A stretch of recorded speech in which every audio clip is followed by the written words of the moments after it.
अस्सलाम वालेकुम friends, welcome to history house. दोस्तों, पाकिस्तान की 10 पुरस्कार जगहें जिनके बारे में जानकर हर एक के रोंगटे खड़े हो जाते हैं। दोस्तों, आपने दुनिया भर के पुरस्कार मकामात के बारे में सुन रखा होगा, लेकिन क्या आप जानते हैं कि ऐसे ही कुछ मकामात पाकिस्तान में भी हैं। दोस्तों, आज मैं आपको पाकिस्तान के ऐसे ही पुरस्कार मकामात के बारे में बताऊंगा जहां पर जाना एक ख़तरे से कम नहीं।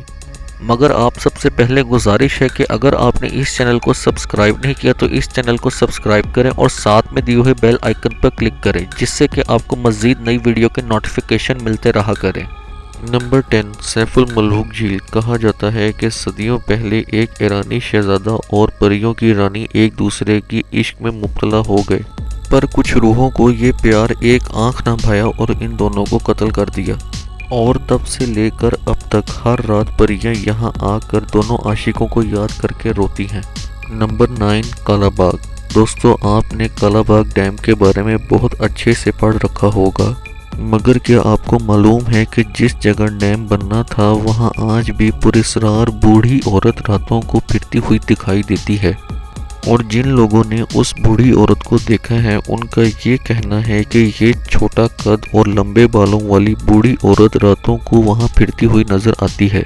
नंबर 8, शहर रोगान। बलूचिस्तान में वाक़ इस शहर के बारे में मशहूर है कि एक बादशाह की बेटी को जिन्नात यहाँ पर उठा लाए और यहाँ पर कैद कर दिया, और कई शहजादों ने इस शहजादी को इन जिन्नात से छुड़ाने की कोशिश की मगर नाकाम रहे।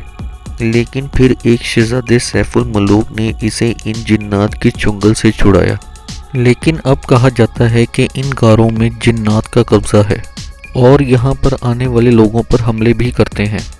Number 7, Mohatta palace, Karachi. ये पैलेस 1927 में बनाया गया था और कहा जाता है कि यहाँ बहुत अजीब हरकतें देखने को मिलती हैं।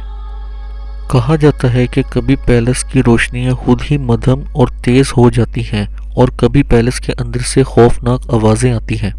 नंबर 6, चुकंडी कब्रिस्तान। ये कब्रिस्तान कराची से 29 किलोमीटर मशरिक में वाक़ है, जिसमें माजी के बादशाह और मलकाएं दफन हैं। इस कब्रिस्तान के बारे में मशहूर है कि जैसे ही सूरज गुरूब होता है यहाँ मौजूद कब्रें जलने लगती हैं और बहुत ज़्यादा गर्म हो जाती हैं। कुछ लोगों का कहना है कि इन कब्रों में से चीखों की आवाज़ें भी सुनाई देती हैं। नंबर 5, पीर चट्टल नूरानी।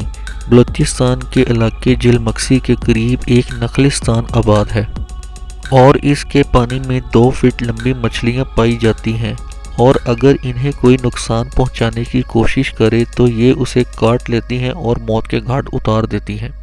Number 4, मकली graveyard. सूबे सिंध के शहर ठट्टा के करीब वाक़ ये कब्रिस्तान अपने अंदर कई दास्तानें छुपाए हुए है। ये दुनिया का सबसे बड़ा कब्रिस्तान है जहां कब्रें मंजिलों में बनाई गई हैं। 13वीं सदी के इस कब्रिस्तान में 1 लाख से भी ज़्यादा कब्रें हैं और दफन होने वाले लोगों में सरदार और हुक्मरान शामिल हैं। लेकिन अब यहाँ किसी को भी दफन नहीं किया जाता। कहा जाता है ये जगह पुरस्कार है। नंबर 3, शमशान घाट। शमशान घाट पाकिस्तान के इलाके हैदराबाद में है। ये जगह तकरीबन 200 साल पुरानी है। यहाँ पर हिंदुओं के रस्म व रिवाज के मुताबिक हिंदुओं की लाशों को जलाया जाता था। और तो और इस जगह के बारे में मशहूर है कि जो लोग मर चुके हैं उनकी रूहें अभी तक मंजिल तक नहीं पहुँची, जिसकी वजह से उनकी रूहें इस जगह पर अभी तक भटकती हैं। यहाँ पर एक ऐसा ही खौफनाक वाक़या पेश भी आ चुका है कि यहाँ के सिक्योरिटी गार्ड और दीगर अमले के मुताबिक उन्होंने रात के बाद छोटे बच्चों को खेलते और अजीबोगरीब हरकतें करते हुए देखा है। इस वाक़ये के बाद से यहाँ पर रात को रहने के लिए कोई भी रजामंद नहीं होता और वब से लेके अब तक ये जगह लोगों के जाने के लिए बंद है। नंबर 2, हाउस नंबर 39 के, कराची। कराची में एक मकान है जिसका नाम 39 के है। यहाँ पर ज़्यादातर लोग दावा करते हैं कि एक औरत रात को सफ़ेद रंग का लिबास पहने हुए इस घर की सड़क के बाहर फिरती हुई नज़र आती है और सुबह सवेरे 5 बजे के करीब वो वहाँ से गायब हो जाती है। इस मकान में रात को सफ़ेद रंग की रोशनी भी दिखाई देती है, जैसा कि इसमें कोई रह रहा हो, मगर ये मकान कई सालों से खाली है। इस वजह से इस मकान में ऐसे वाक़यात होने की वजह से लोग अब रात को इस मकान के आगे से गुजरने से डरते हैं। नंबर 1, कोहे चिल्तान। कोहे चिल्तान सूबे बलूचिस्तान के शहर कोयटा में है। کہا جاتا ہے کہ اس علاقے کے قریب ہی ایک میاں بیوی رہا کرتے تھے جن کے گھر کوئی اولاد نہ تھی، جس وجہ سے وہ دونوں میاں بیوی پریشان رہتے تھے۔ پھر ایک دن ان کی ایک نیک بزرگ سے ملاقات ہوتی ہے اور پھر وہ نیک بزرگ اللہ سے ان کے لیے نیک اولاد عطا کرنے کے لیے اللہ سے دعا کرتے ہیں اور جسے اللہ قبول فرما لیتا ہے، جس سے ان کے گھر ایک نہیں بلکہ 40 بچے پیدا ہوتے ہیں۔ غریب ہونے کے سبب وہ سوچتے ہیں کہ اب وہ ان 40 بچوں کی دیکھ بھال کیسے کریں گے۔ پھر ایک دن وہ فیصلہ کرتے ہیں کہ ان 40 بچوں میں سے 39 بچوں کو وہ ایک ویران پہاڑ پر چھوڑ آئیں گے اور ان میں سے ایک بچہ وہ اپنے پاس رکھ لیں گے۔ پھر وہ ایک دن ایسا ہی کرتے ہیں۔ وہ دونوں میاں بیوی ان 40 بچوں کو ایک ویران پہاڑ پر لے کر پہنچ جاتے ہیں اور وہ دونوں میاں بیوی ان 39 بچوں کو اس پہاڑ پر تنہا چھوڑ کر اپنے ساتھ ایک بچہ واپس لے کر وہاں سے واپس چلے آتے ہیں۔ اور پھر کئی دن گزرنے کے بعد وہ عورت اپنے بچوں کی لاشوں کو دفنانے کا فیصلہ کرتی ہے۔ وہ اپنے بچے کے ساتھ ان 39 بچوں کی لاشیں ڈھونڈنے کے لیے اس پہاڑ پر پہنچتی ہے تو وہ دیکھتی ہے کہ وہ 39 بچے زندہ سلامت ہیں اور وہاں پر کھیل رہے ہیں۔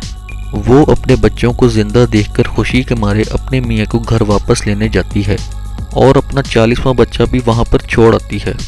اور جب وہ دونوں میاں بیوی وہاں پر پہنچتے ہیں اور دیکھتے ہیں کہ وہاں پر 40 کے 40 بچے غائب ہیں، اور اب کہا جاتا ہے کہ اس پہاڑ پر ان 40 بچوں کی روحیں بھٹکتی ہیں، اسی لیے اس پہاڑ کو کوہ چلتان کہا جاتا ہے۔ بلوچی زبان میں چلتان کا مطلب ہے 40 جسم۔ تو دوستو، یہ تھے وہ پاکستان کے پراسرار اور خوفناک مقامات جہاں پر آج بھی جنات کا بسیرا ہے۔ آخر میں اللہ سے دعا ہے کہ اللہ ہمیں ایسے خوفناک واقعات سے محفوظ رکھے۔